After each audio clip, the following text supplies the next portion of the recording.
Hi everyone, I am जिज्ञासा and welcome back to my YouTube channel talks with जिज्ञासा। हमने previous videos में medical coding के related जितने भी कन्वेंशंस और गाइडलाइंस से रिलेटेड हमने वीडियोस देखे थे, कुछ टर्म्स हमने पढ़े थे।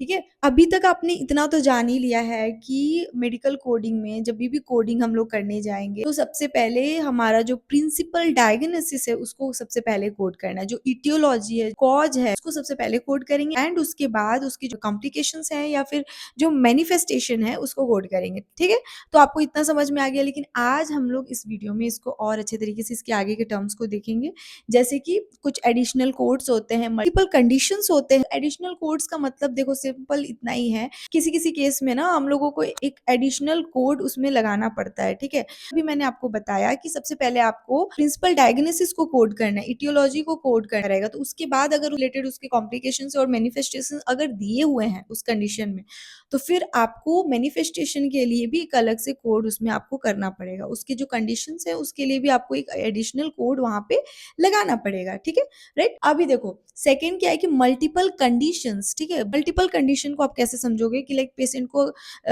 हाइपरटेंशन है, साथ में डायबिटीज भी है। इसमें भी कोडिंग करने के टाइम आपको ये देखना है कि विजिट के टाइम पेशेंट है वो सबसे पहले कौन से प्रॉब्लम से आया है, फर्स्ट रीजन ऑफ विजिट क्या है, उसको सबसे पहले कोड करेंगे। राइट, नेक्स्ट कुछ कॉम्बिनेशन कोड्स भी होते हैं कि इसमें आपको क्या है ना, कुछ एक्स्ट्रा ऐड नहीं करना पड़े, सिंपल एकदम एक लाइन में समझो कि one code which describe to conditions. ठीक है, रूल इसका क्या कहता है कि अगर किसी किसी कंडीशन का अगर कॉम्बिनेशन कोड अवेलेबल है तो आप उसको जरूर वहां पे कोड करो, आपको एक्स्ट्रा वहां पे अलग से एडिशनल कोड करने की जरूरत नहीं है। एग्जाम्पल के थ्रू देखो इसको कि अगर आपको ऐसा कंडीशन मिल रहा है कि diabetes with chronic kidney disease. ठीक है, तो अगर आपके आईसीडी में इसका कॉम्बिनेशन कोड मिलता है जहां पर diabetes with chronic kidney disease उसमें लिखा हुआ है, तो आपको सीधे सीधे वही कोड उठा के आपको कोड कर देना है। राइट, आपको अलग से क्रॉनिक किडनी डिजीज को कोड करने की जरूरत नहीं है। Don't code diabetes plus CKD. ठीक है,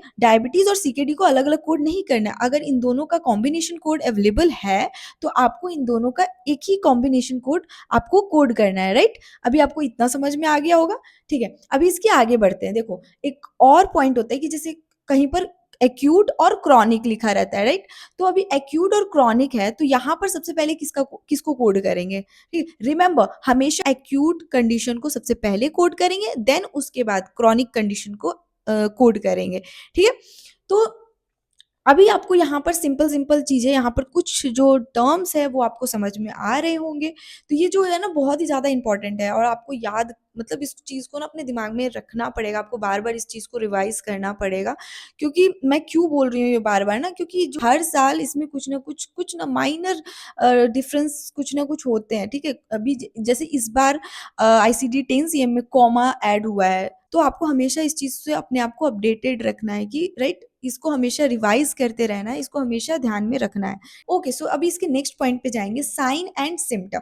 ठीक है, तो साइन एंड सिम्टम से आप क्या समझ रहे हो कि देखो इसके अंदर भी अगर आपको मान लो कोई कंडीशन है जिसका डेफिनेट कंफर्म डायग्नोसिस नहीं दिया हुआ है। ठीक है, तो आपको वहां पर सबसे पहले सिम्टम को कोड करना है। राइट, तो जब भी साइन एंड सिम्टम के बीच में आपको सबसे पहले कोड करने का ऐसा आएगा तो आपको सबसे पहले सिम्टम को कोड करना है। लेकिन अगर वहीं पर उसका जो कंफर्म डायग्नोसिस बता चुका गया है, वहां पर आपको कंफर्म डायग्नोसिस बताया गया है कि राइट इसको ये प्रॉब्लम है, तो वहां पर आपको सिंपल आप उसके जो डायग्नोसिस हुआ है उसको कोड करना है। आपको समझे। नेक्स्ट पॉइंट है इंजरी कोड। इंजरी कोड क्या है, listen very carefully.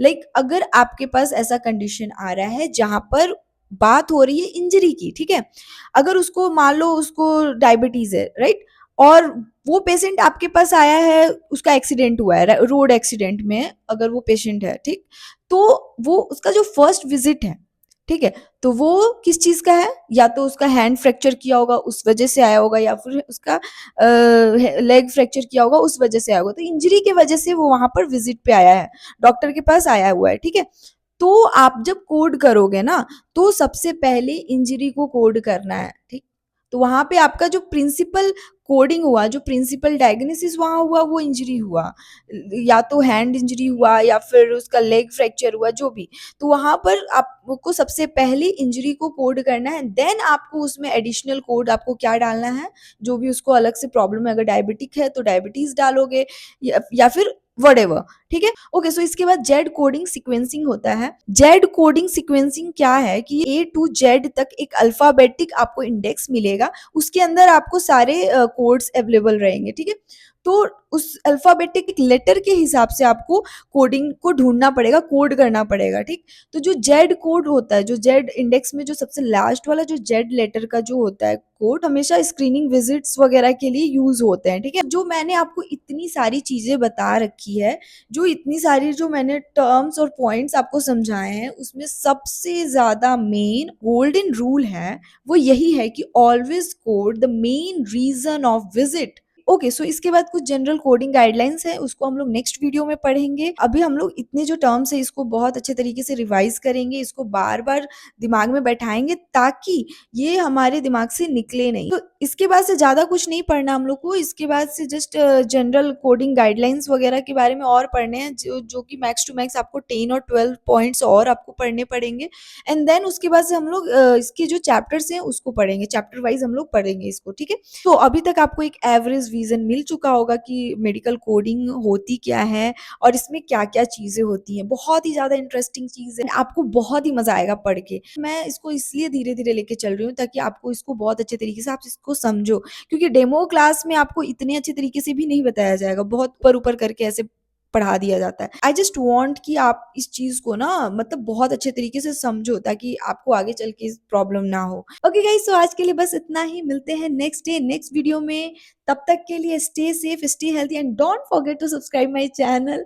Bye bye.